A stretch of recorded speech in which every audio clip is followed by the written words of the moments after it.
Beautiful. Looks like we're live. Let's see. I think so. Okay, people are starting to join. So since this is going to be recorded and posted, even if people aren't here now, we're just going to start so that in the recording there's not a 2-minute silence while we wait for everybody to join. And if you miss anything, you can always go back to the recording and watch. So to introduce us, we're PlantCon's team.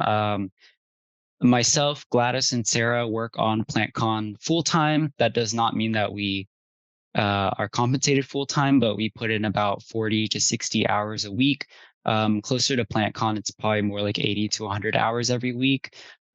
Dennis is here, Devin is here on the call as well, and they have been helping us out with miscellaneous things, especially exhibitor outreach. They've been doing their best to try to connect with the Dallas community and Dallas vendors.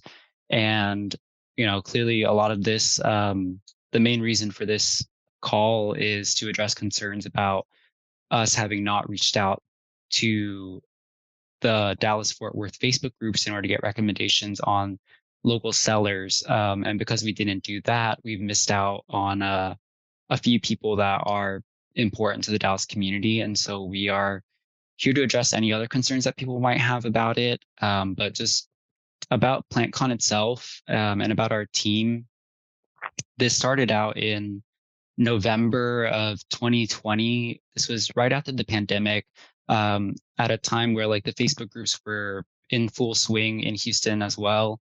And a lot of buyers and sellers were purging and purchasing all the time on Facebook groups. And we wanted to make it easier for everybody to be able to facilitate these transactions. And so I was a seller myself as well, and so I had the idea to ask everybody once a month, including all the sellers, to meet up in a central location once a month, which ended up being an IKEA parking lot.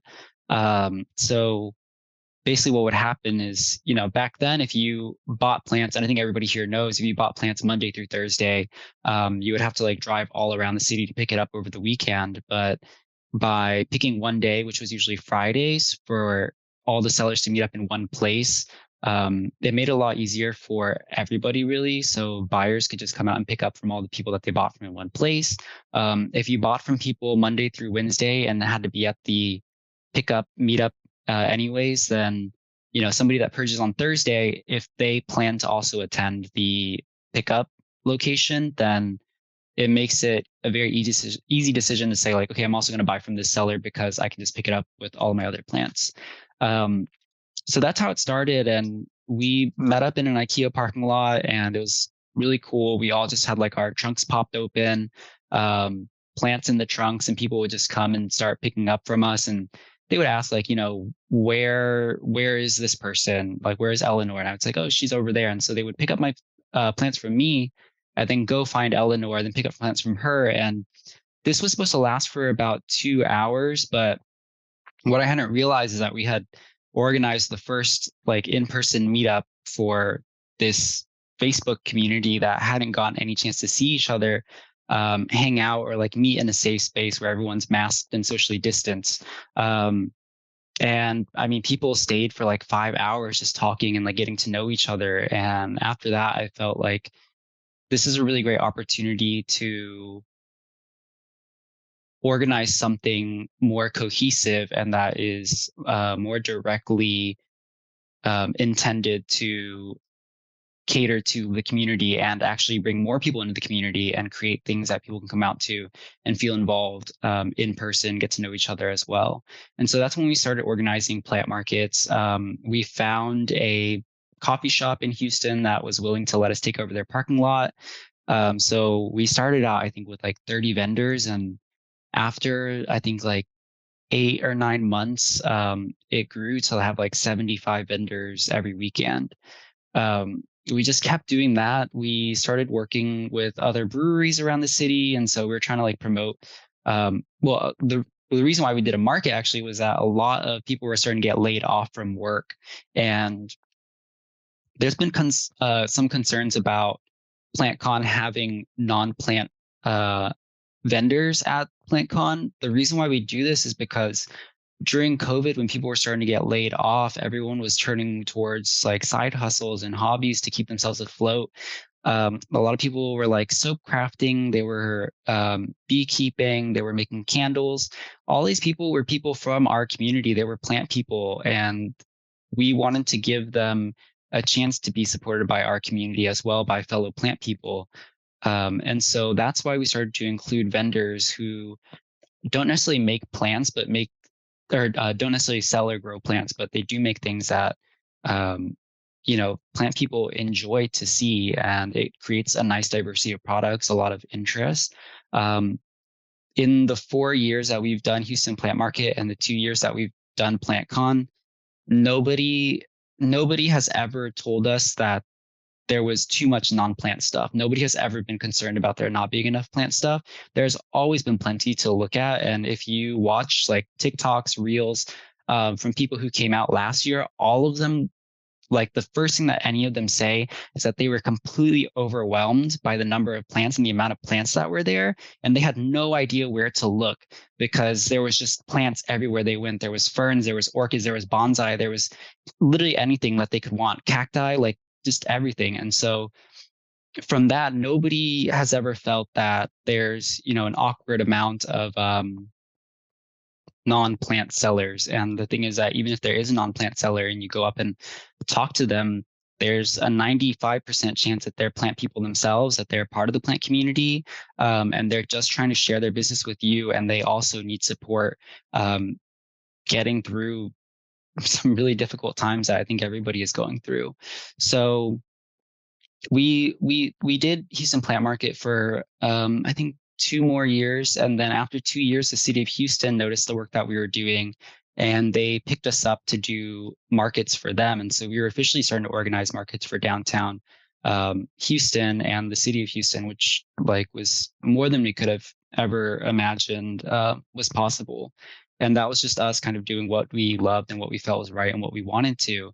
And when that happened, when we got the contract to work for the city and organize for the city, that's when we started to think like there's a chance here, an opportunity here for us to do something at an even bigger scale. Because if the city sees the value in what we're doing, why can't our team take this on to a much larger scale? Because we knew our work ethic, we knew the level of care that we put into this, we knew how much we've helped our local community and how much love that we've done it out of. If you, I mean, if you talk to any of our vendors, we had a panel at both plant cons, and the panel was called Hobby to Hustle, and it was featuring some of our vendors that were local who had originally just done plants as a hobby, but then eventually they were able to support themselves and their families and their lives with plants. And a lot of them mentioned that it wouldn't have been possible for them to have made it through the pandemic and pay medical bills and things without Houston Plant Market here. And the fact that we grew it into PlantCon um, was just wonderful for them, because it felt like if we had stopped at Houston Plant Market, that is where their businesses would have stopped as well. But because they know the level of care that we put in things and they give us so much trust, the fact that we were willing to take it to another level meant that we were bringing them along with us and allowing them to take their business to another level as well. And so this is, I mean, literally the motivation and the core for everything that we do. If you saw like how many of us were crying during that panel, because it was so emotional and such a testament to like how far things have come, because we often ourselves don't look back on how far things have come. We just generally look to the next thing and keep going, keep going, keep going. Sometimes it feels like we're not doing enough. And then sometimes it feels like, what are we even doing? But we have to stop and pause and look back and think about like how, like it's been 4 years that we've been doing this. We've done so much. And, we can't say we failed if like we care deeply about everything and that, and we're not giving up and we haven't given up. So that was everything leading up to the reason why we decided to do the first PlantCon. The first PlantCon was really, really scary. We had a very tight turnaround for that one, actually. I think when we decided to like do it, we were 5 months out, and At this time, everybody in Houston was like so ready for it, and so we're like, okay, let's do it. Much in the same way that like we felt that Dallas was ready for PlantCon, and so we decided like let's kick into it because we've done this before. We work well under pressure, and we are going to give it everything that we have. So um, there's a lot that has to go into it before you can even start like announcing or advertising something that's going to happen.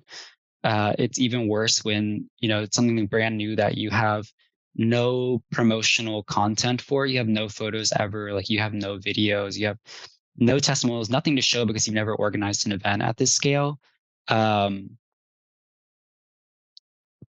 We kind of signed the contract for the venue about 4 months in advance, and then after we signed the contract is when things started to really get rolling. I mean, to keep it as short as I can, I ended up, because I basically dragged the team on this whole mission, and before we had even made like a single dollar back, I had already put out $40,000 of my own money that I had saved from selling plants, just work that I did during like undergraduate school when I was studying architecture. I have another side business selling substrates as well, and so this is just money that I've saved up over all this time, and I wanted to make PlantCon happen. And if anybody's ever wondering about like what it takes, like that, this is it. Like you have to be willing to put in $40,000 of your own money before you make a single dollar back in order to get something off the ground. And this was an investment that we all knew that we were making, and everybody on the team knew that like the pay is going to be like crap, like the pay is going to be awful. None of us are going to make nearly as much as we need to live, but like we're all willing to do this. We're all willing to work another job, have another side hustle, have another side business in order to make sure that we can make this happen, because it's something that we personally as plant people want to see so badly in the world, and that we want to exist, and that doesn't exist yet in the capacity that in the same context that it appeals directly to the plant community as a whole. Something that's meant to be general and accessible to anybody, no matter where they're at on their plant journey. Even if you're experienced, there's still value for you. Even if you are brand new and like scared of plants and you've killed them and you just want to learn how to keep your plants alive, like this is an event for you as well. And what we found is that the reach of PlantCon has a huge impact because we're able to get in touch with people and get to people who don't know about like the local community, because we run the local community as well. And the people that come out to PlantCon are like, they have no idea that there's a local community in Houston, which is crazy because it's been there for the past 4 or 5 years. And so you realize like it's shocking the sheer number of people that live in this city, and just they're not on Facebook, so they don't know um, that there's groups out there to support them. And so when they see that there's a PlantCon, they get so excited because they're like, I had no idea that plants were so popular outside of like my own little world, that there would be an event this big for them. And like, I want to go to this because this will be basically the first time that I'm around other people like me who like plants, because so many of us do this in isolation. And honestly, growing plants and taking care of plants can be a very isolating hobby if you don't find like a community to share it with. Um, so our first plant con, it was I think 40,000 square feet, like 120 vendors or something like that. Um, it was extremely scary to organize, but long story short, it went really well. We sold 2,500 tickets. We had 5 local news channels come out to cover PlantCon. It was bigger than any of us had imagined and could have hoped for. It was like mind blowing. The thing though is that like we took a lot of we ate a lot of the costs, right? Because again, we knew this was an investment. So vendor booths were like half the price that they needed to be in order for us to run PlantCon sustainably. So leaving this first PlantCon, we basically didn't have any money to roll over. We broke even. We made a little bit of extra money that we could put towards the next event, but the next event in Houston, we doubled it in size to 80,000 square feet, 200 vendors. And I mean, what that essentially equates to is doubling the cost. And so, we're back in this position again where we don't have a working capital because we're just starting this thing from the ground up. And we have to put out the money again and go into like massive debt from like personal friends and family in order to pull off this second PlantCon, which by the end of it, ended up costing like $150,000. And the nice thing about that is that some of that $150,000 is like investments that we made in nice equipment, like speakers, projectors, and things that we won't have to buy again in the future. And the reason why we chose to invest in those items is because when you rent them from the venue, they basically cost like three-fourths of what it would have cost to buy it anyway. So the decision is it's so hard to make the decision like just bite the bullet and buy the thing, even though it costs more at the time, knowing that it's going to save you money next time because you don't need to pay for it again. Um, but second year of PlantCon, there was even more than like I know we keep saying like more than we can imagine because we literally don't know what's possible when we host this. We just have to believe that it's going to be incredible, and we just put as much work into it and keep our heads down and keep working and working and working until it actually happens. And we don't know what's going to happen until the actual weekend of. So this previous PlantCon Houston, which was I think 3 months ago, mid-April, ended up having 5,200 attendees. We had billboards around the city, which is really cool that people saw for the first time. A lot of people who have like known about us and have been supporting us have like reached out and said how cool it was to see the billboards everywhere. The vendors loved seeing them, knowing that like, in the middle of them preparing their inventory and everything for PlantCon.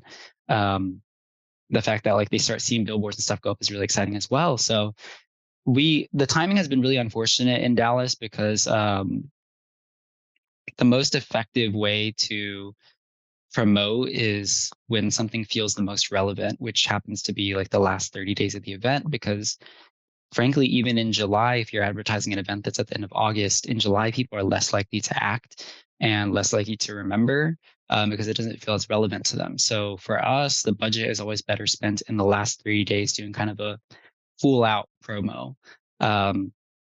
And so I know, it might not seem like we are doing much advertising, but we have been preparing so much in terms of advertising. We have billboards getting printed right now. They should be finished printing tomorrow, and then you'll start seeing PlantCon billboards go up around Dallas. And then, this is actually ahead of the Houston schedule. The Houston schedule, we had billboards up about 2.5 weeks before PlantCon. And we had new segments like the week of. And so I understand how it's kind of frightening and shocking to a lot of people. I will say the one thing that we really messed up on is we did not make a Facebook event somehow.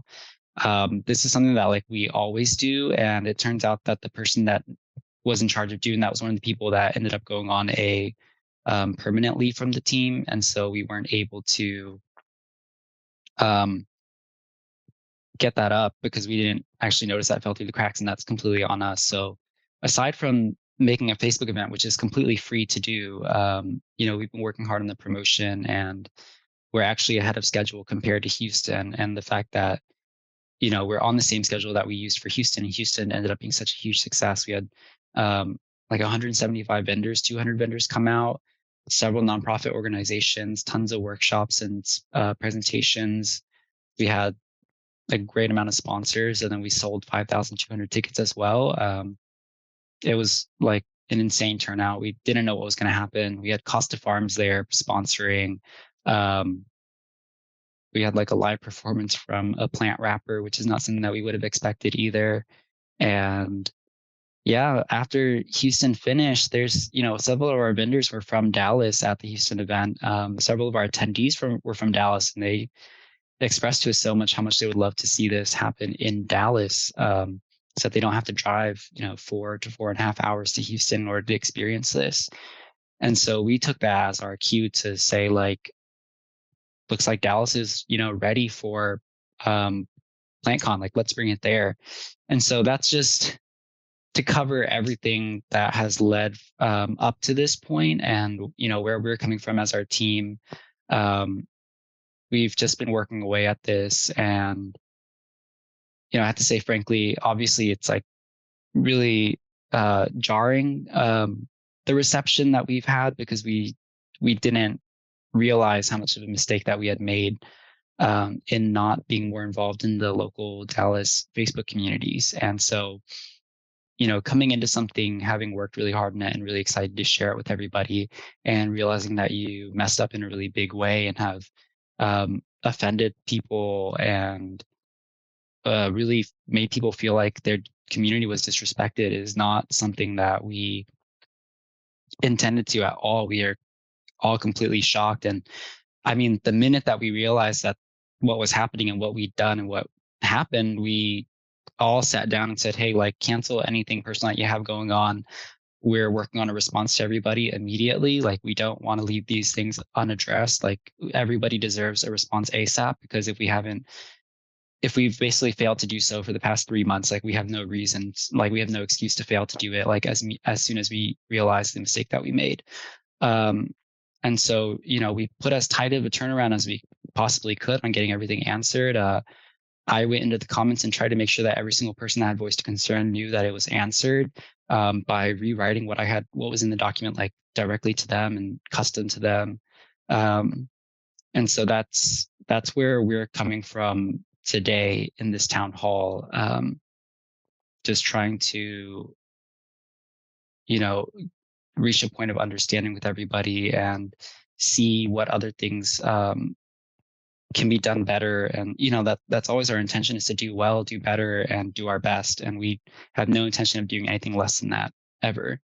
um, so with that being said, we can actually start the actual Q&A session. And thank you everybody for being here. Thank you for listening. Thank you for giving us a chance to share about ourselves, giving us a chance to be in your city and bring something to you guys that we deeply, deeply love and care so much about, and really pour our hearts into, um, like, every single day.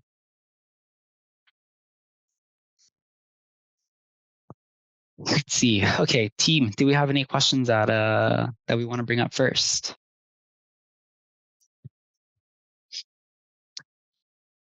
Okay,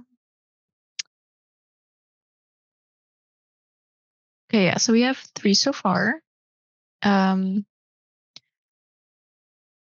Okay, Can let's you see. see them? Yeah, the first question, is there a 1-day ticket option? If so, what is the cost?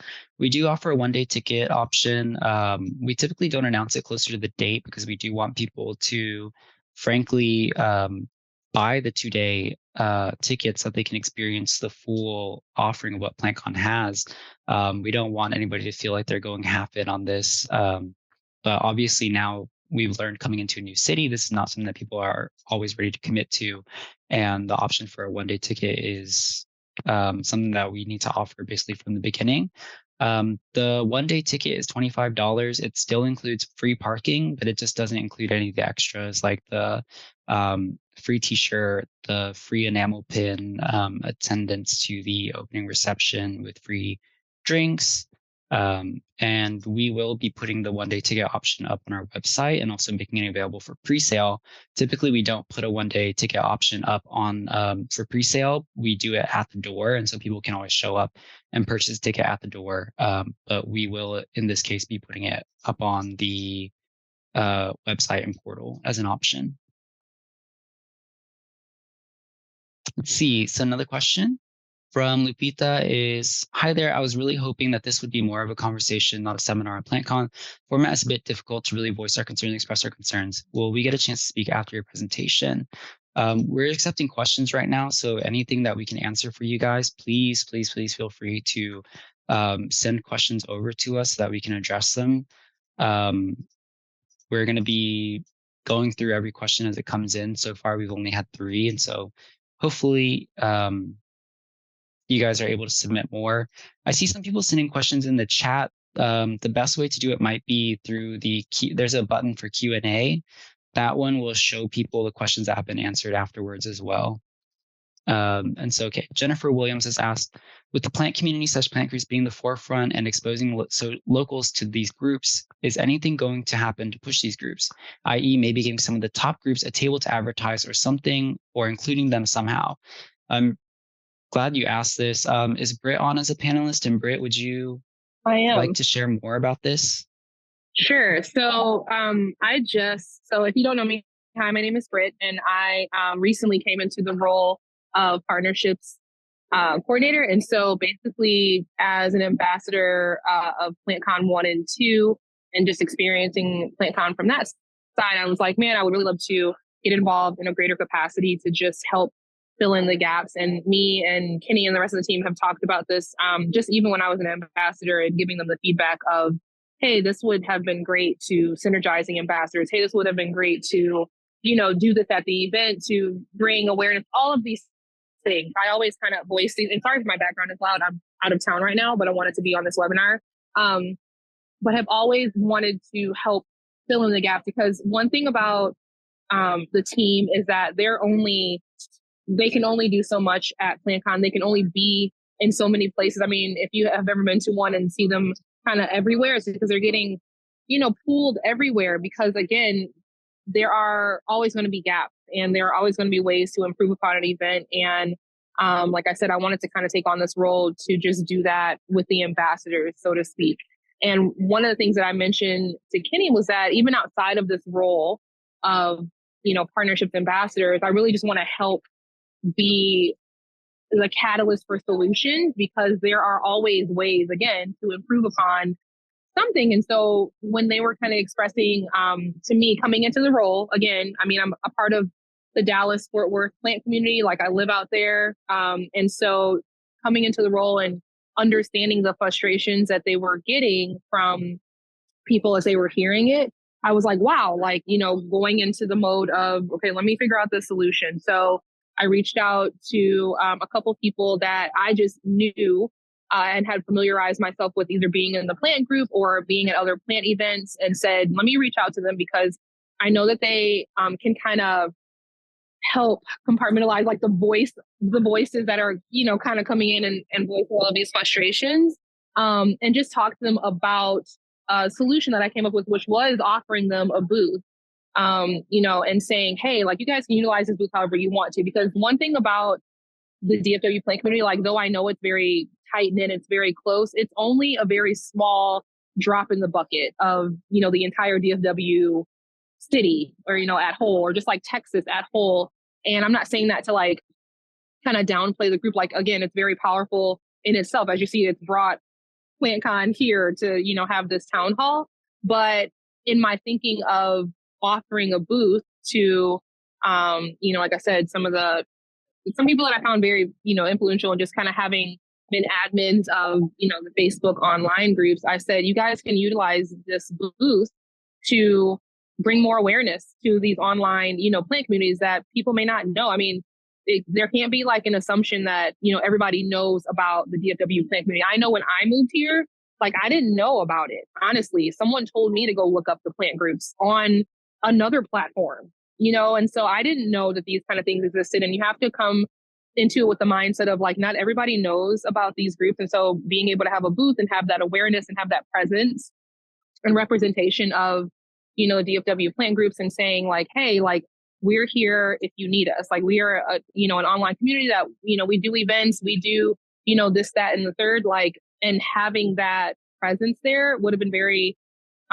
important, like I said, at PlantCon, and just a way to honor, these groups, and honor like the plant community through all the frustrations, at least just as a start, because obviously there's a lot of things that, people are voicing that they want to kind of like see done, and trying to find the balance of doing it in the most feasible way, for everyone to kind of be happy, is obviously like a challenge. But again, I think just the start of offering that booth, and, like I said, honoring, these people and the groups and Dallas, and just like everything, because PlantCon, may bring people that have never been to anything planty, but are also plant parents. They may have, have just moved to the city, and they're looking for something to do and people to get around that have similar interests. Like, thinking about all of the types of people that PlantCon can bring was kind of like my mindset in going into those conversations. So yes, to that question, yes, like, there are ways, to, kind of expose more of the locals. And again, this is an open forum. Like, if you guys have ideas, like, it's not just about bringing questions. Like, I know everybody's going to have a question, but if you have ideas, please, like, put them in, the chat as well. because it can't just be all of our ideas on this panel. Like we want to know from the community, like what ideas there are. And we take those with, the greatest respect and, hope that we can set out those ideas as best possible. That's all I got. Yay. Thank you, Britt. Just to add to that, like we always have a nonprofit section at PlantCon as well. Not just nonprofits, but people who are just doing work to like spread awareness of plants in the community and aren't doing it for like financial gain necessarily. And so we have tables for people who aren't planning to share stuff. And so, in the past we have like the local botanic gardens come out, local horticulture societies, beneficial insect societies. We give all of them a free table at PlantCon, and so this was a great way to, I guess, realize that like there's an opportunity here to also include the local plant communities by offering them a booth and a table as well. So yes, you can definitely look forward to that. So I'm going to look at the next question. Lupita from Pita's Planters asked, what sort of discounts would be available for local and smaller vendors? Will they be applied retroactively? We're a pretty small shop, but I've been advertising PlantCon to all of our customers. First of all, thank you so much for helping us promote PlantCon. I understand that a lot of people have felt like they've been on their own doing this promotion since they haven't seen us launch into our promotional campaign yet, and especially in local groups. The financial aid program that we released inside of the Q&A is now open to everybody. We're going to be reviewing all of those, reaching out to you guys to discuss options. And if you've already purchased a booth, but you feel that you can't afford it, just fill out that financial aid form, and we'll be in contact with you. And anybody can apply for that financial aid, whether you're like a new vendor, whether you've already signed up for a booth, it's available to anybody. And so I'm going to skip a question really quick. Justin asked, first of all, thank you for taking time to speak to the community. I think this is a fantastic way to engage everyone in the community. If there's a way to reach even more people in the community and truly everybody, we would take it. We're doing our best, so I really appreciate that.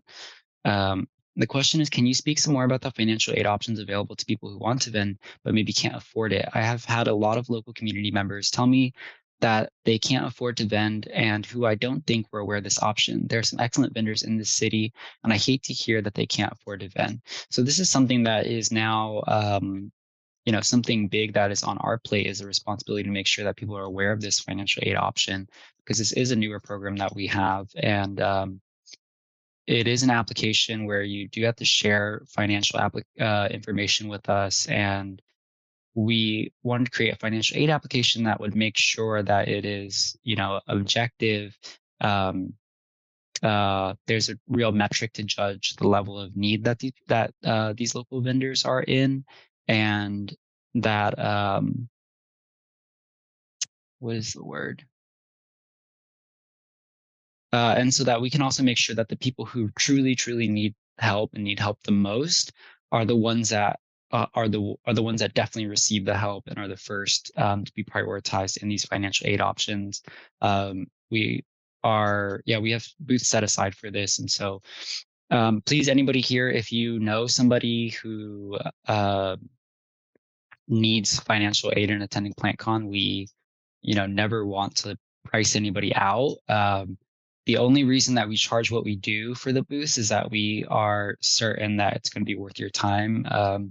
I know we've mentioned this like a lot, but on average, vendors report earning $1,728 in average profit from PlantCon, which is their earnings after the booth fees, after travel fees, after inventory, after staffing, wages, everything. That's $1,700 in profit. And so, we would never price anything higher than is feasible for people. And I think it's, maybe other people who have done other conventions and stuff can speak to this better, but I think about asking for 20 to 30% of what people earn in profit as a booth fee is, from what I've seen, standard. And I've had people tell us that they've paid $1,800 or $1,200 for a booth and earned less than they do at PlantCon. And so it's going to be worth it. But obviously, if you are a small business, you do not have that kind of capital to just take that big of a risk on. And so you're we totally understand that. And if you're not sure that this is for you or that this is something that is going to be worth your time and you can't make the commitment for, we do want to help you get to the point where you're able to have a booth, and be sure for the next time that, like, yes, this was wonderful. I had a great time and I definitely want to come back for this. And I definitely made enough that, like, the full booth fee makes sense to me and is something that I will invest in and am willing to do. Um, so yeah. So Adam asked, with so many local plant shops and growers in the DFW area, famous in Oregon, home of Tanner the Planter, Steve's Leaves, etc., it feels like a miss to not tap into these local businesses who are a large part of the local community. Is there anything being done to address this in the future? So famous in Oregon, Tanner, we've already received word from them that they're not going to be able to attend this PlantCon in Dallas. And as for Steve's Leaves, we are actually in contact with them. They're looking to have a pretty big setup. I think we're in the talks to have like a 6-booth setup. So it's going to be like a 20 by 30 space with them, and a really popular shop from San Antonio called Wild Roots as well. We're discussing sponsorship options with them actually, and so we've been really trying to get Steve's Leaves announced and like on board for PlantCon, but it's just something that we're still discussing. And they did come out to the Houston show, and it was really wonderful to see them out there. A lot of people enjoyed connecting with them, and we 100% understand they're a huge part of this DFW community, and we hope to be able to tell you guys soon, that they're going to be there, that they'll be sponsors, and yeah. So Rebecca asked who all will be included in that booth. I believe that this question is referring to the tables, and so Britt, if you want to answer this one as well. Yeah, sure. So if you would like me to say specific names of who I talked to so far, it was Beardiana from Plants by Beardiana, and then Justin, who I believe is on this webinar, who is one of the admins of the DFW plant group. And then Justin actually suggested I talk to one of the admins in the DFW plant collective Facebook group as well. But honestly, it's really for anyone that wants to, be a positive representation of the online plant groups that are on Facebook. With the intent to, like I said, just bring awareness to the groups. Or, I even offered the idea of, if you want to sell plants, you can do whatever you would like with that booth. And whoever has an idea or wants to be a part of that, you definitely feel free to reach out to me via my email or on Facebook is fine, Facebook Messenger. But it was really just kind of like an idea that I wanted to get on the table and just start the conversation with. There's nothing solidified on that yet. And I still have to kind of follow up with everyone that I spoke to this coming week when I get back in town. But if you have ideas in terms of how you want to utilize the booth, if you want to be a part of the booth, please feel free to reach out to me. There is no kind of like set people to that booth. It's really, like I said, just representation for the online plant groups that want to kind of have a positive presence at PlantCon. Yeah, and to add to that, this again is not limited to just Facebook groups. If you know any like local communities, local gardening clubs that you, your parents, your family, your friends participate in that might want a booth that they can promote and increase their membership, reach more people, PlantCon was designed for that. PlantCon is meant to gather all plant people in one place so that we can all connect and be in front of one another and have a place where people can be exposed to the opportunities that are available in their local communities. So Fiza asks, how much is the vendor/exhibitor table cost? We price every single booth individually. Typically, I think a lot of other shows charge like a flat rate for all their tables. And what this leads to is, you both pay $800 for a booth and you get placed all the way in the back, but somebody that knows the organizers and is friends with the organizer gets placed all the way in the front. We want to prevent this, so we actually price every single booth independently based on proximity to the entrance, foot traffic, visibility, other factors that affect desirability of a space. So we have spaces at the very, very front that are big booths that I mean, the price is like $1,500. I think pretty much all of those booths have sold out by now. So there are vendors who see the value in those big booths and want to be up at the front. The beautiful thing about that is that the price tag that is on those booths at the front allows us to lower the price tags for the booths that are in the like in other areas, and that helps us bring the price down across the board and make things more affordable. So this year we did have booths that were as low as $350. I think a lot of them have already booked up by now, and probably the lowest that we'll see available on the map is like 450 to 500.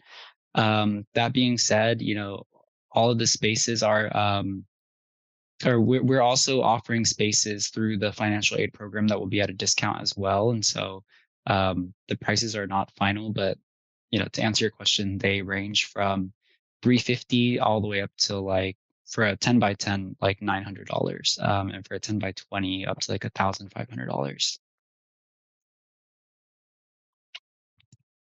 Let's see. Pita, as a local and fairly new small plant shop, we opened our shop last November. Congratulations. We really sacrificed a lot to be able to afford the booth fees. We went for the lowest priced one in a not so prime spot, but we have felt a little disappointed that we didn't get more communication from PlantCon. We started seeing other businesses being advertised on the PlantCon Instagram page, but nothing about the local shops. We've been working so hard to advertise it to our customers who heard about PlantCon from us for the first time, and it really feels unfair that none of the locals are getting exposure or any sort of incentives. So this is something that we're definitely trying to address. One thing that we have noticed in the past is that individual promotion doesn't necessarily equate to like more traffic the day of PlantCon. We definitely try to feature all of the vendors as we get closer to the date. Like I said, the biggest push for advertisements is in the last 30 days. And so you'll start seeing Ava, who is on our social media, ramping up on those promotions. The biggest thing that you can do to help us out, and we, whenever you create a profile, we ask for photos to be submitted, and those photos are typically used for promotional purposes. And so we want to make sure that we're able to promote you in the best light possible. And so typically, if the photos are not super high quality, we're not able to promote them because we don't want people to see like a low quality picture and let that have a negative impression about your brand or your product. And so we look for photos that have like high resolution, feature the product itself, and fills most of the frame. And we like to feature those. It gets a lot of attention, a lot of hype. We do feature vendors that we think people are also going to be really, really excited about. And so that also helps bring people out, and that benefits everybody. We're going to be asking here pretty soon for all of the vendors to submit their mailing lists to us so that we can promote PlantCon across all of these different mailing lists. And what that basically does is it says like, Pita, if you pitch in like, I don't know how big your list serve is, but if you pitch in like 1,000 contacts that might be interested in PlantCon because they are interested in your business, somebody else who's willing to, have 5,000 of their contacts be invited to PlantCon will submit those, and everybody benefits from that in the end.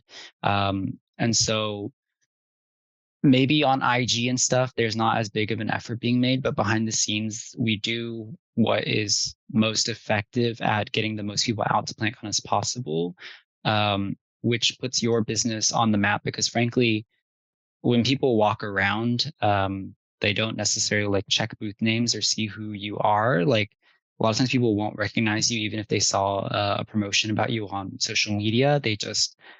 There's so much to see at PlantCon that they just see what is in front of them. They see the price tag and the product. And that's not to say that like the brand doesn't matter to them. That is typically your opportunity to connect with them and to share your brand and yourself with them. And that's what we have found to be what works for most of our vendors. But anything that we can do to help you promote more successfully locally, we would love to support you in that effort. So please feel free to reach out to us. I know it's definitely been hard to advertise it yourself, but please have confidence that we are, working on billboards. We're working on new segments. We have a Sarah, do you want to talk more about like what public relations and media campaigns we have going on since you work on those? Yeah, sure. So hi everybody, I'm Sarah Cantu. I'm the Director of Public Relations and Communications.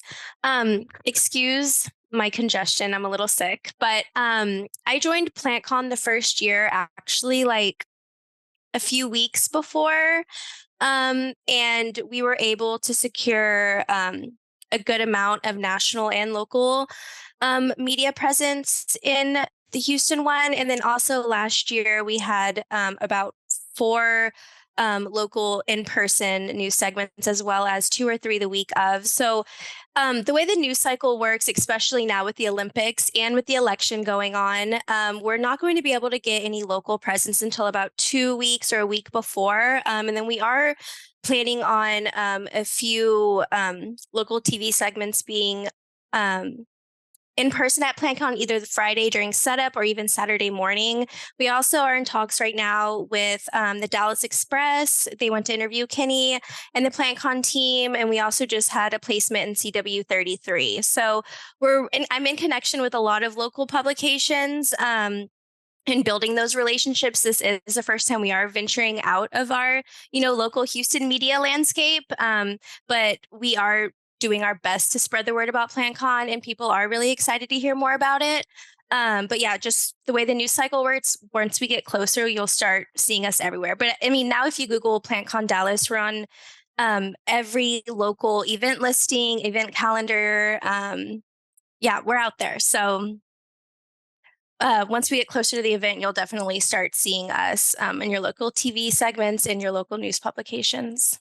Yes. And since we probably won't be driving around Dallas as much as you guys do, if you guys see billboards, please, like, if it's safe to do so, take a picture and send it to us, because we get really excited to see those going up. Like I said earlier, they're being printed like today, and they'll be finished printing tomorrow, and then they should be going up across the next week. So you'll start to see PlantCon billboards going up.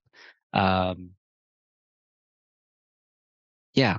And I want to talk about timeline as well. Kind of like Houston, our billboards went up 2.5 weeks before. Then we had new segments not until like the week of, or like the weekend of. But we also run like all of our social media ads and stuff the last 30 days. And so our presence really bumps up in the last 30 days. And like I said, it's kind of unfortunate with the timing that all of this has come up before we've had a chance to demonstrate the kind of presence that we establish in that last 30-day sprint, and how effective that actually ends up being, both in terms of, making the best use of funds and just reaching people and getting people to know about PlantCon. So we understand there's a lot of people who still have yet to learn about PlantCon.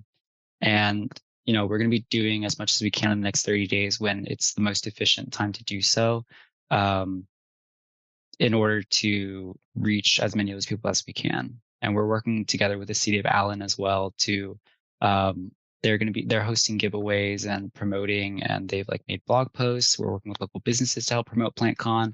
So the city of Allen is even on board with PlantCon and helping us promote.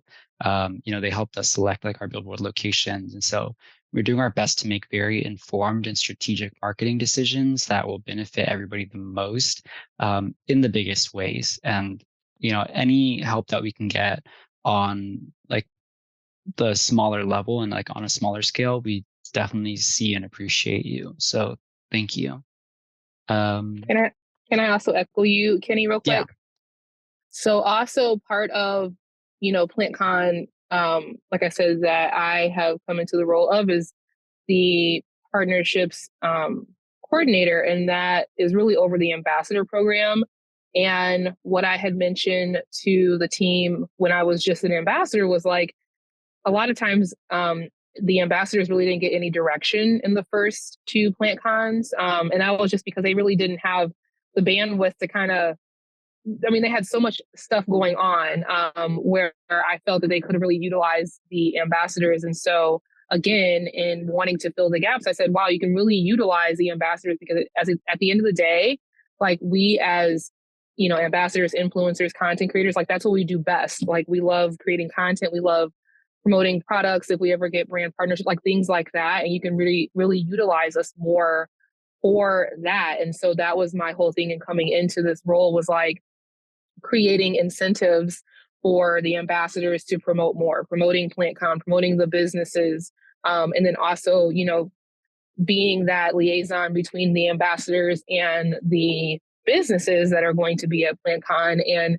seeing if there is a way where we can incentivize the ambassadors by, maybe sponsoring a product in their PR box that they can then open up and create content for, because you all know and may have all seen, it only takes one video to go viral. And it could be the most unassuming one. It could be the one that you're not even really trying to. And so really trying to tap into that realm of social media. And again, having the ambassadors, which I will be starting to onboard coming this week. Like I said, I just got into this role like last week and then went on vacation. So that's also going to play a big role in my vision for it anyway, as well as having the ambassadors starting to promote PlantCon and the businesses and brands that are going to be involved or, vending there.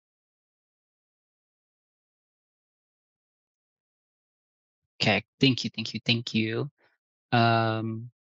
I think we have more of a comment than a question. I don't know how good I feel reading this, but it says folks need to realize that this is not a plant swap. A business can find a way to cover the booth fees, etc. It's an investment. I mean, this is something difficult because it's hard to tell people to just bite the bullet and make an investment. We have this issue with some of the workshops that we host as well. People don't see the value in hosting a workshop. And on one hand, there's that group. And then on the other hand, there's a group of people that absolutely want to host a workshop, will like pay for all the materials. They just want to get in front of people and like engage people and have that personal connection with people. And so, we understand sometimes you don't have like the fund or the bandwidth or the confidence to get creative about ways to, maximize the investment that you've made. But some of our workshop people, after they host their free workshop, they get people at their booths, like flocking their booth, buying out their products. And like, it's a really huge opportunity to them because they do a great job at like connecting with everybody, involving like their products with the workshop, and then incorporating the workshop into whatever the theme of their business or shop is. And then we have other people, who really just want to do something fun for everybody, even if it doesn't necessarily relate to their business. And so sometimes we do help cover some of the expenses of the materials there. And sometimes those vendors don't actually see people end up, at their booth because the booth doesn't really relate to the product they're selling. And so it's something different for everybody. And I totally understand being scared to put down the booth fee. Like I said, some people who don't actually make that much in sales, in individual sales, end up saying that like they had a great time at PlantCon and actually made a lot of money through wholesale orders because they went and talked to other vendors. There's this connection between vendors at PlantCon, because I will say like PlantCon does not feel like you're showing up and attending like a convention. It feels like you're showing up as part of like this big community. And so just from vendor to vendor, it's such a fun weekend, and vendors already look out for each other. Vendors make friendships and partnerships with each other. And so when you see another vendor at PlantCon, like you're always looking for ways to be like, how can we connect? How can we work together? What can we do here? And if the opportunity presents itself to where like a wholesale order makes sense, like people will do it just because you were the one that was at PlantCon. Like the person that made one of the people, one of them is like prop drops for like propagation. The other person is like moss poles, like you can get moss poles from anybody, but there's a reason why you didn't get the moss poles, because you don't necessarily like have a connection to the person, like the other person, but this person is here in front of you at the same convention as you, trying to connect with you. And you're both there. And like, there's this, what would you call it? Like this mutual rapport between the both of you, because you're both vendors at PlantCon. But, those kinds of relationships get built. And so if it's not in like individual sales, there are so many other ways for your investments to pay off. Some people end up getting tons of customers to their actual storefront after PlantCon. Even if they're not like selling a ton of product, they might they tell people like, hey, I don't have this here, but I do have it like at my shop. And then it gets people to come to their shop, but then they build a super personal relationship, because now it's not just meeting these people at PlantCon. It's actually like they're in your store and like they're experiencing all of your brand and everything that you've built out for them. So, thank you for that comment. I definitely understand where everybody is coming from on this point. Verdiana asks, good evening. I've been popping in and out. Thank y'all for creating this Q&A and hearing out the community. Would y'all be open to collaborating with Facebook groups /DFW Instagram accounts on ticket giveaways? I've had some folks reaching out asking if I've seen any giveaways for tickets, which I haven't. I think it would be a great way to engage with potential attendees. I've worked with other plant conventions and they reached out to numerous DFW plant groups. They generously gave away tickets, t-shirts, etc. Overall, this is a great way to make sure that people who can't afford the ticket price are able to get the opportunity to attend PlantCon. Yes, we're like collaborating with the city of Allen for giveaways. We're always open to collaborating with community leaders in order to make sure that like their people can get to PlantCon. We end up giving away, I don't know, like probably close to like 100 tickets by the time PlantCon rolls around. And we really see these giveaways start to pick up closer to PlantCon because, like I said, and I've been saying the last 30 days is when like everybody's getting super hyped about PlantCon, and is like such a cool time because you'll start to see all these giveaways popping up. Like everybody's talking about PlantCon in the last 30 days. And like we do our best to just keep adding to that and like keeping PlantCon at the front of everyone's minds over and over and over again. So like there's just so many things that line up. Like vendors start to book in, and so we're able to share our like a full exhibitor list with everybody, so everything like looks a lot more appealing. There, sometimes you have to trust the process, but like the process does not look pretty sometimes, but like we know that the end product is going to be just fine. So we don't want to concern people with like the exhibitor list. And I can add more about the exhibitor list thing later on, because we've definitely heard out a lot of the comments that people have shared, and we'll be improving kind of the way that we address that. So, with us getting closer to the event, a lot of people want to start giving away tickets because now it's at the top of people's minds. The one thing with ticket giveaways is that in the past, it has punished people who have already purchased a ticket. We do the way that we mitigate this is that every single person that has a ticket giveaway, the giveaway, it can never be worded as like a giveaway for PlantCon tickets. Like we never want to say that. We always want to say that the giveaway is a giveaway for PlantCon tickets or an upgrade to early entry, because what that means is that if somebody, if we see somebody hosting some people buy PlantCon tickets on their own and then like give them away, and we will always reach out to them and be like, hey, for free, can we also offer you the option to upgrade somebody to early entry if they win your giveaway? Because what we don't want is for someone to have purchased tickets already, and then they see all these giveaways popping up and they're like, oh man, like I should have just waited to buy my ticket. Like, why did I already buy it when I could have gotten one for free? And so it makes it a lot more exciting for people when they're like, oh shoot, okay, like they actually thought about me, like I bought my ticket already, but they're also offering upgrades to early entry if you already have a ticket. And so it's a way to make sure that like, we're not punishing people who purchase early. And this also goes into, really the biggest misunderstanding I think has happened is that our financial aid program was presented as like a discount. And in our minds, this is something that we always think about, is that we don't want to punish people who do things in advance. And so, the discount is definitely, if we had a broad discount for vendors, that is definitely something that would have punished everybody who already purchased a booth, because they should have just waited and gotten the discounted booth, right? That's not something that we do. We don't do these blanket discounts. It was a financial aid option to make sure that anybody who wants to be at PlantCon, whether they've already purchased a booth or whether they are looking to purchase one, has the opportunity to apply for this financial aid. And so just because you bought one doesn't mean like you're excluded. But yes, like if people want to give away tickets, please reach out to us. Like we're always looking for ways to do that, outlets to do it with, partners to do it with. I believe Steve's Leaves is going to be partnering with us to do some ticket giveaways as well. And so the city of Allen is partnering with us. So we're always looking for ways. And obviously we are very late to the game in regards to connecting with the DFW plant groups and Instagram accounts. This is something that we totally like dropped the ball on and have not been on top of at all. So now that we do know this, like, please let us know. We want to like have giveaways for your community. So let's see. Yeah, Britt says she usually sponsors 2 tickets. Her mom usually does 2. And they'll do a giveaway for DFW Plant Peeps specifically. So I'm seeing some other things going on in chat. So I just want to make sure that we're like not missing anything too much. We have Chase who said they yes, I paid $2,800 for Aquashella after a $400 discount and made more at PlantCon, even with the booth fees being vastly less.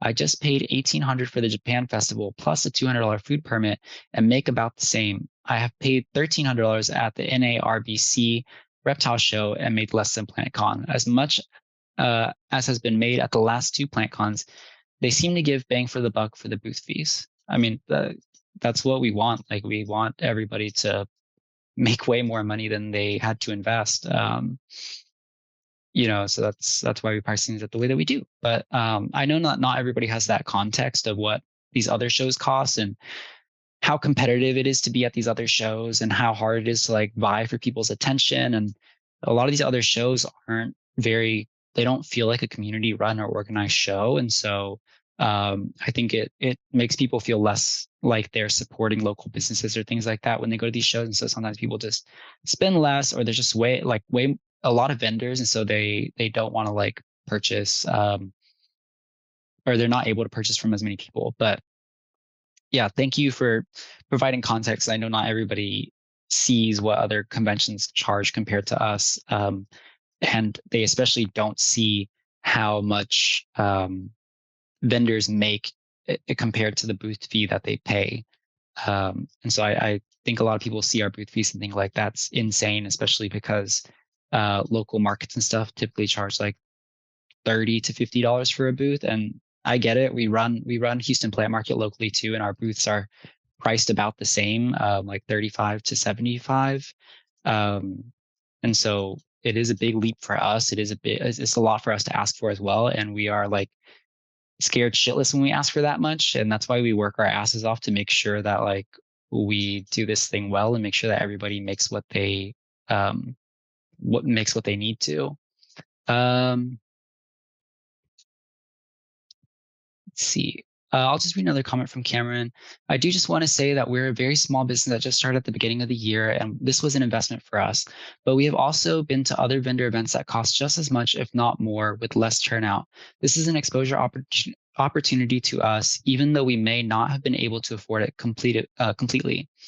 We understand that paying this much is not easy, but starting a business costs money. And if we can't afford it, we would wait until the next one and save.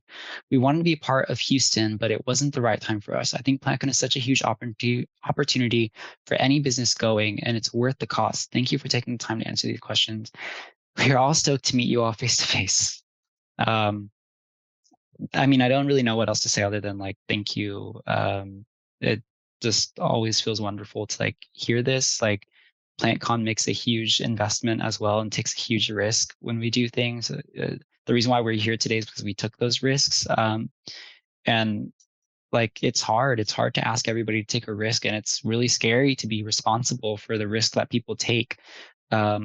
And so we do our best. And, if you're ever not happy with it, like, we have surveys, we have avenues to reach out to us. We're always listening. And the only thing that we ever want to do is improve. And the only way that we can improve is to get feedback. So thank you. And if, this ends up being something that isn't as great for you as you needed it to be, just reach out to us, because we need to figure out what's happening, basically. Yeah. Okay. Let's see. Peter's Planters is back. Thank you so much for your kind answer. I completely understand that advertising one individual business is not a good strategy, but I think working with the local shops in the future would be a great way to go. I completely agree. There are a lot of awesome shops in Dallas, and I'm sure you reached out to all of us with some flyers / QR code. I'm sure that if you reached out to all of us with some flyers / QR codes to purchase tickets, we could really help target the plant audience in Dallas rather than giving customers emails. I definitely agree with this. This is not something that we utilize nearly as strongly as we're now realizing that we should have. We frankly, wanted to get to know like the Dallas landscape more. And I mean, that's what we're trying to do now. We've tried several different ways, like through sellers, through just contacts through the community. The only thing we didn't really do is post in plant groups, which we should have. But now that we know, how like incredible the Dallas community is and how ready the plant shops are to help promote it, like we definitely are going to be more on top of this. It's kind of surprising because in Houston, our vendors don't really do the same thing. It's been a very different, I guess, kind of attitude or expectation, because in Houston, our vendors kind of have always just left it up to us to promote everything and do everything. And like a fair share of them, like, they'll share posts and like promote and stuff like that, but there's not a huge demand to have like products in their store or like literature in their store to hand out to their customers.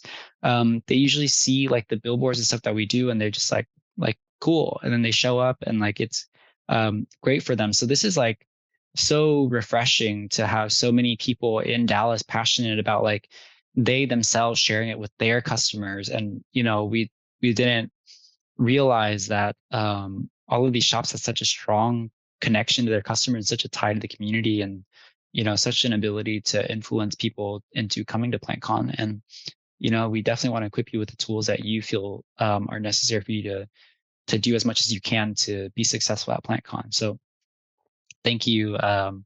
We're going to work on like making sure that media packets get in everybody's hands. We do have a media packet made, and the way that it gets sent out is sometimes kind of vague. It's usually on the confirmation page after you purchase a booth.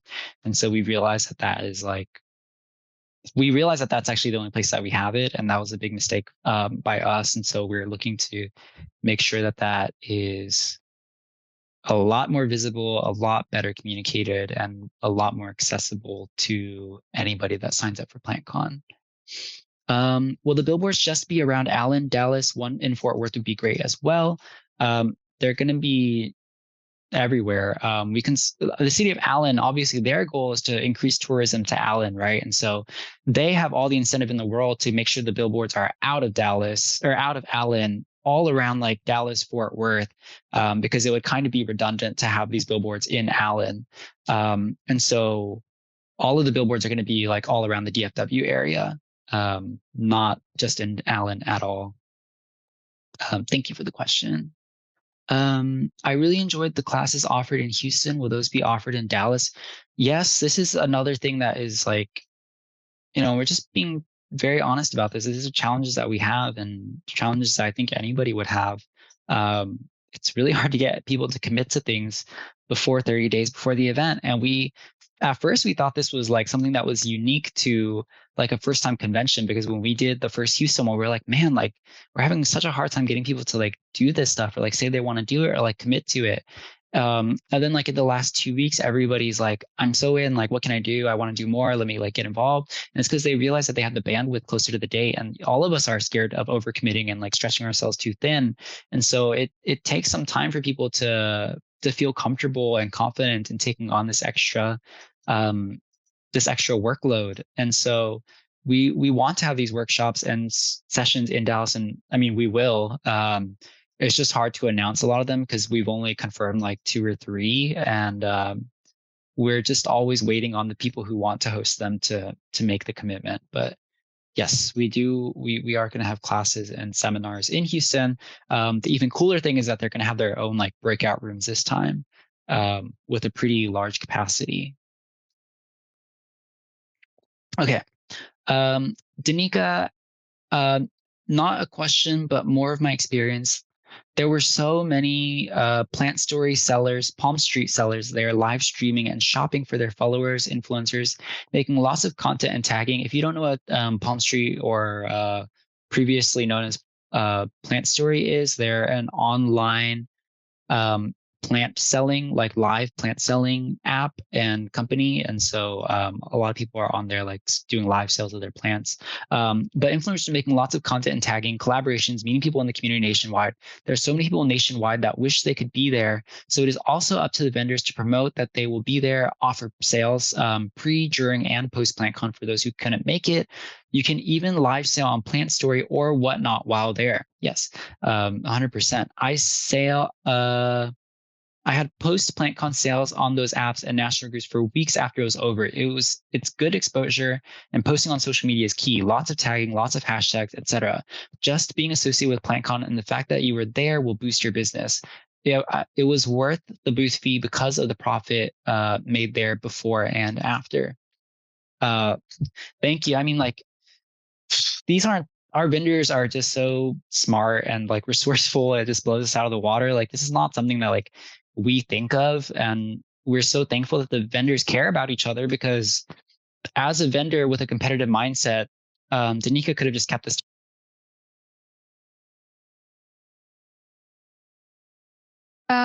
It looks like we lost you, Kenny.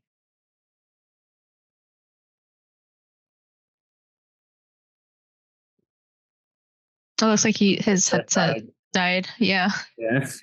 It'll be just a sec, y'all.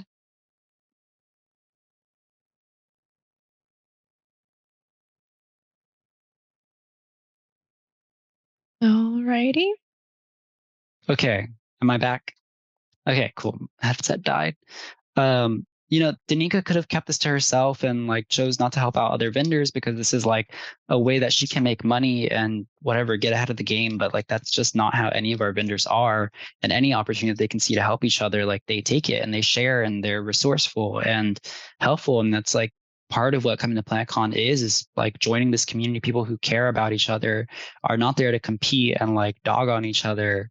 It's an extremely collaborative experience, and it's one where a lot of people will empathize with each other and work together. So thank you for sharing that. That's not something that we think of or that we like tell people. And so we're always relying on our vendors for that kind of advice from their perspective, and it helps everybody. Cameron, we originally had purchased 2 tickets to attend, but were later accepted as vendors. We will be giving away 2 tickets on social media within the next week or 2. We are going to use this to help us grow our own business as well. Please definitely get in contact with us. We want to help you give away these tickets. And like we said, we want to offer the free early admission upgrade as well. If anybody has already purchased their ticket, that way, even if they win, they feel included and rewarded for being early adopters or early supporters as well. Let's see, Jennifer, question from Facebook group member Plants by Rudiana member. If we got accepted as volunteers but aren't able to go, will they really ban us as customers to attend the one day they're able to be available? It's okay. I don't. Oh, he says sorry for the typos. I was trying to get it in quickly before you wrap. No, this is not something that we've ever done. If you're not able to attend, just let us know. We typically try to be like as covered as we can in terms of workforce and volunteer force. We always try to over prepare. We understand that there's volunteers that have things come up last minute and can't make it to the day that they volunteered for. But as long as you let us know, that's all that matters to us. And you're always welcome to come back. There's no way that we would ever punish you for being enthusiastic about helping and then ending up like not being able to. So yeah, thank you, Jennifer.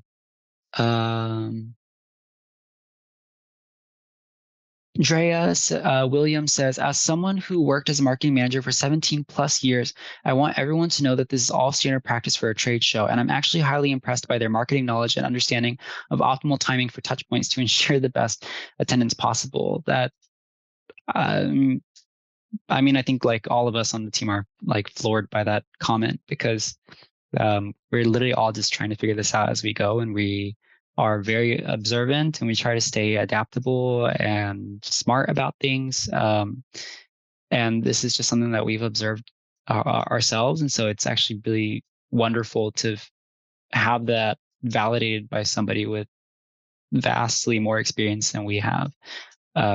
So all I can say without getting too emotional is thank you so much for that comment. And we really do our best. And everything that we do is because we think it's the best way to do it and the best that we can possibly do. Amber asked, how should we go about buying tickets for additional helpers? Will additional helpers be allowed in to help with setup? Yes, because helpers get access to so much of the convention and basically are invited to like the reception and everything as well. We do charge a little bit extra for the helpers. I know we don't charge nearly as much as other shows. I know other shows will charge like $150 to $200 for a ticket just to have like a helper at your booth. I don't exactly remember how much it is. Do you remember, Gladys? How much exactly helper passes are? I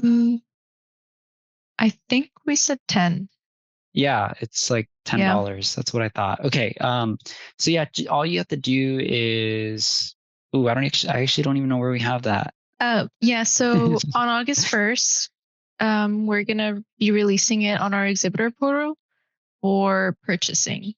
So you'll just be able to add it to your cart, check out, and it's really easy.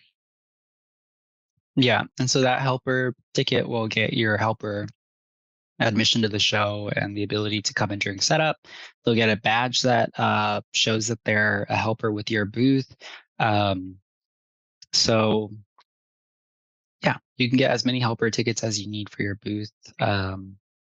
Every vendor gets 2 free passes per 10 by 10, and then they get an additional pass per additional 10 by 10 that they purchase.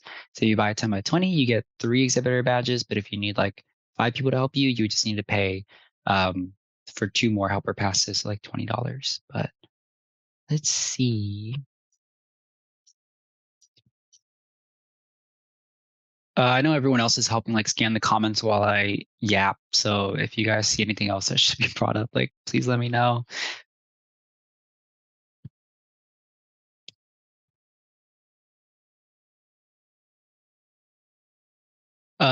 Okay, Berenice asks, are there still hotel rooms available? Apparently, from what I've heard, all of our rooms are booked up. I don't know if that means that rooms are still available at the regular rate, but our discounted rate is now fully booked. I think we originally had 75 rooms or something reserved. And then we told the hotel, like, that's probably not going to be enough, which is kind of bold because we're on the hook for any rooms that don't sell. We're on the hook and have to pay it. But we're like, well, we don't want anybody like hung out to dry if they don't, get the discount in time. So we actually asked them to add like 50 more rooms. And we didn't know what was going to happen, but we're kind of shocked that all of them have actually sold. That's kind of mind blowing. We were expecting to like have to pay for a few of them, but that's incredible, and it's gonna be so much fun. Like, are you kidding me? Like 100 people that are attending PlantCon are gonna be staying at the hotel with us. Like, hello, there's a pool, there's like a hotel bar. Like, this is gonna be so much fun. Like, actually getting to hang out with people afterwards. Because after PlantCon, we like have to pack our stuff up, but then go back to like our team Airbnb and like isolate and work and stuff like that. So, being able to stay at the hotel and just like hang out in the hotel lobby, in the hotel bar, or at the pool is like, we're so excited about it. We're so so excited. Party time, yes, ma'am. Sorry, I guess that sounded really weird. Somebody commented and said party time, LOL, and that's when I said party time, yes, ma'am. Let's see. Is there anything else that Chase added for the helper thing? That's cheap. NARBC is $25 for a helper ticket. Comic Palooza was $75 for helpers. Chase, Comic Palooza was actually $100.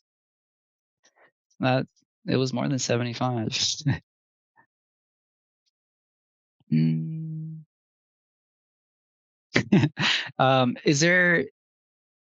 you guys have anything else to address? I don't see anything else queued up in the questions or chat, so I think things are maybe winding down a little bit. Definitely let us know how this went for you guys, what you thought, if what we could have done better, because this is the first time that we've ever done something like this. We're extremely nervous to do it and had no idea how it was going to go. We were literally on Zoom for 2 hours just trying to figure out like how the hell to make a webinar work. Because we've never done this before, but we assume that like this is something that we definitely want to do wherever we go, because this is a great way to be able to like talk to people directly. But yeah, please let us know, and thank you guys so much for being here, for giving us the opportunity to like talk to you, coming to us with such thoughtful concerns, questions, comments, and allowing us to engage with you over those. We know, this has been going for an hour and 20 minutes. So those of you that have been here listening to us yapping the whole time, thank you for your patience. Thank you for caring for your community. Thank you for caring enough to like look out for one another. We think that's incredible, and we can't wait to be in Dallas. We're excited to be there, and we're going to keep pushing forward. We have a lot on our plate, and we've done more in less time before, so it's not something that concerns us. But we're glad that we were able to hopefully address a lot of people's concerns, assuage some of the concerns that people had. Danica, before we go, she says people are flying out, taking vacation from work, renting transportation, etc. People are coming with wagons, their own boxes, bags, etc. to come home with plant purchases. It will be profitable. I even saw people packing suitcases with plants to board flights, and they mailed their plants home. People are not here to browse. They are here to buy. That is like 100% the truth. It is incredible to see how many like plants people walk around with in their hands. Last year was really cool because we had Stellar Bank sponsor us, and they asked like what is something that they can provide for the community that is necessary, and we told them like tote bags, like just tote bags and tote bags and tote bags, because like people cannot get enough bags because they end up buying so many plants and they need like a place to carry it and an easy way to tote them around. So people come to buy, people come to shop, people come to have fun. So yeah, there's not much more I can say. If you guys have any comments to wrap up, feel free to do so. Anybody? Doesn't sound like it. Sounds like everybody's pretty shy. Yeah, we're a little shy. I'll speak. I'll speak and just say that I appreciate, like Kenny said, everyone getting on the webinar and listening and just making an educated decision on whether or not you still want to support PlantCon or not, whether or not you still want to attend, whether or not you still want to vend, like all of that. That's all you can never ask anyone to do, is just be educated and get your questions answered before making any kind of decision or judgment, or kind of like, like these like rash comments that kind of came out of nowhere. But I'm, really excited about PlantCon. Again, I'm kind of like their boots on ground person, being in Dallas, and they're mostly based in Houston. Anyway, and surrounding Texas cities as well. But if you need anything, if you ever feel like you cannot, reach anyone, please feel free to reach out to me, and then I can get your questions, concerns, challenges, or whatever to the appointed person, because it may not be in my wheelhouse, but I can get it to the person of which can answer that question for you. So never feel like you can not reach anyone. I think that's like the main thing.